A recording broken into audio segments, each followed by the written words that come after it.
Breaking news చూస్తున్నాం. నా భర్తను ట్రాప్ చేసి ఇంటికి కూడా రాకుండా చేసింది. 5 ఏళ్ల పాటు నాకు నరకం చూపించింది. చివరకు నేను ఆత్మహత్యాయత్నం చేసేంత వరకు తీసుకెళ్లిందంటూ జానీ మాస్టర్ బాధితురాలిపై ఆయన భార్య సుమలత సంచలన ఆరోపణలు చేశారు. జానీ మాస్టర్ బాధితురాలిపై తాజాగా ఫిల్మ్ ఛాంబర్లో ఫిర్యాదు చేశారు. ఈ సందర్భంగా బాధితురాలిపై మండిపడింది. కొరియోగ్రాఫర్గా అవకాశాల కోసం బాధితురాలే తన భర్త జానీ మాస్టర్ను ట్రాప్ చేసిందని చెప్పారు.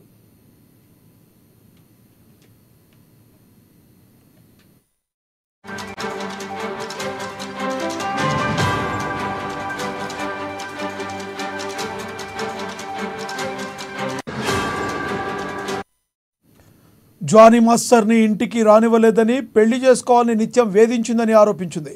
నా భర్త ఇంటికి సరిగా రాకపోవడంతో నేనే బాధితురాలి ఇంటికి వెళ్ళాను. జానీ మాస్టర్ను నువ్వు ఇష్టపడితే నేనే తప్పుకుంటా, ఆయన జీవితంలో నుంచి వెళ్ళిపోతానని చెప్పా. అయితే బాధితురాలు మాత్రం జానీ తనకు అన్యాయం లాంటి వాడు, అన్నయ్య లాంటి వాడని చెప్పడంతో నమ్మేశా అని సుమలత తెలిపారు.